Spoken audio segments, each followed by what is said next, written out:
Data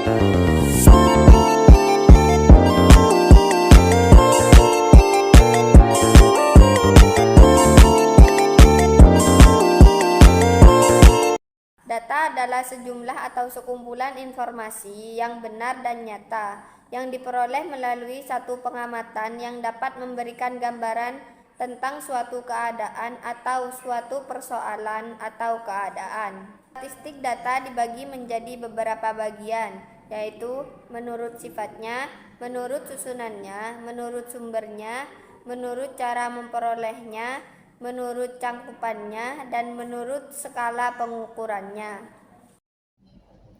Baik, di sini saya akan menjelaskan data menurut sifatnya. Sebelumnya, perkenalkan dulu, nama saya Aida Elvani. Menurut sifatnya, data terbagi menjadi dua, yaitu data kuantitatif dan data kualitatif. Yang pertama adalah data kualitatif. Data kualitatif adalah data yang bukan termasuk bilangan atau angka, melainkan berupa ciri, sifat, atau gambaran dari kualitas objek. Misalnya, data mengenai kualitas pelayanan, yaitu baik, sedang, dan kurang. Dan yang kedua adalah data kuantitatif. Data kuantitatif adalah data yang terbentuk angka atau bilangan. Data kuantitatif terbagi atas dua bagian, yaitu yang pertama ada data cacahan. Contohnya yaitu jumlah penduduk 3.650 jiwa.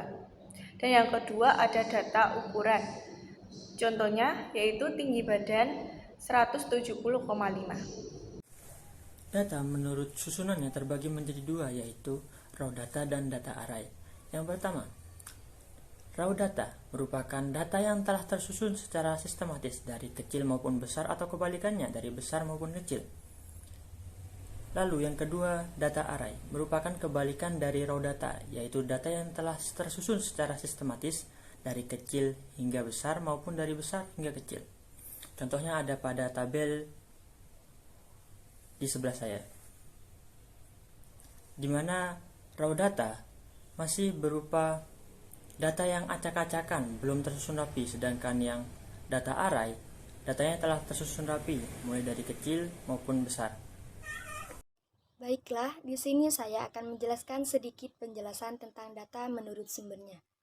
Data berdasarkan sumbernya terbagi menjadi dua, yaitu data internal dan data eksternal. Data internal adalah data yang sumbernya berasal dari organisasi. Misalnya, data keuangan, data pegawai, dan data produksi, dan sebagainya. 2. Data eksternal. Data eksternal adalah data yang sumbernya berasal dari luar organisasi. Contohnya seperti data penggunaan suatu produk pada konsumen, tingkat preferensi, sebaran produk, dan lain sebagainya. Cukup itu. Menurut cara memperolehnya dibagi menjadi 4. Yang pertama, data primer. Data primer adalah data yang diperoleh dari sumber pertama atau secara langsung dari sumber terdata. Yang kedua, sekunder. Data sekunder adalah data yang diperoleh dari pihak kedua atau data hasil olahan dari data primer. Yang ketiga, tersier. Data tersier adalah data yang diperoleh dari olahan data sekunder. Keempat, ada quarter. Data quarter adalah data yang diperoleh dari data tersier yang telah diolah terlebih dahulu. Data menurut cakupannya juga terbagi menjadi dua, yaitu data sensus dan data sampel. Yang pertama ada data sensus. Data sensus adalah data yang diperoleh dari populasi atau pengumpulan data dengan mengambil elemen atau anggota populasi secara keseluruhan untuk diteliti. Contoh dari data sensus adalah perhitungan jumlah penduduk suatu daerah. Kemudian yang kedua ada data sampel. Data sampel adalah data yang diperoleh dari sampel atau pengumpulan data dengan mengambil sebagian elemen anggota populasi untuk diselidiki. Contoh dari data sampel itu ada seperti pemilihan pilpres. Menurut skala pengukurannya, yang pertama, data nominal adalah data yang hanya digunakan untuk kategorisasi atau memberi nama saja untuk membedakan misalnya jenis kelamin. Yang kedua, data ordinal adalah data yang digunakan untuk membedakan serta sudah dapat digunakan untuk menunjukkan tingkatan, misalnya kinerja seorang karyawan. Ketiga, data interval adalah data yang dapat digunakan untuk membedakan menunjukkan tingkatan mempunyai jarak atau interval yang sudah pasti tetapi belum memiliki nilai nol yang mutlak, misalnya temperatur udara. Selanjutnya ada data rasio. Data rasio adalah data yang dapat digunakan untuk membedakan menunjukkan tingkatan mempunyai jarak atau interval yang sudah pasti dan memiliki nilai yang mutlak, misalnya jumlah mahasiswa di kelas. Gambar ilustrasi data menurut skala pengukurannya. Contoh, Ahmad, jenis kelamin pria, usia 22 tahun, nilai 80 dengan peringkat kedua. Yang kedua ada Budi, jenis kelamin pria, usia 21, nilai 60, peringkat keempat. Yang ketiga ada Clara, jenis kelamin wanita, usia 20, nilai 70, peringkat ketiga. Yang keempat ada Dinda, jenis kelamin wanita, usia 23, nilai 95, peringkat ke-1. Terakhir ada Elang, jenis kelamin pria, usia 22, nilai 50, peringkat ke-5. Jenis kelamin di sini menunjukkan nominal, usia di sini menunjukkan rasio, nilai menunjukkan interval, dan peringkat menunjukkan ordinal.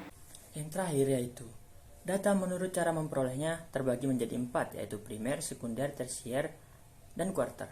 Data primer merupakan data yang dikumpulkan pada suatu waktu tertentu untuk menggambarkan keadaan dan kegiatan pada waktu tersebut, misalnya pengukuran data gaji karyawan dari berbagai kota.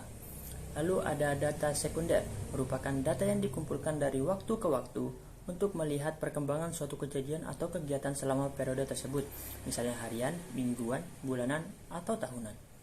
Lalu ada data tersier, merupakan kombinasi antara data time series dan data cross-section. Contohnya adalah data beberapa rasio keuangan dari beberapa perusahaan dalam rentang beberapa tahun atau beberapa periode tertentu. Lalu ada data quarter, data yang dikumpulkan dari beberapa periode waktu, biasanya digunakan untuk dalam analisis rasio benchmarking. Karakteristik data longitudinal yaitu poulet data dengan unit cross-section yang sama, misalnya yaitu unit organisasi.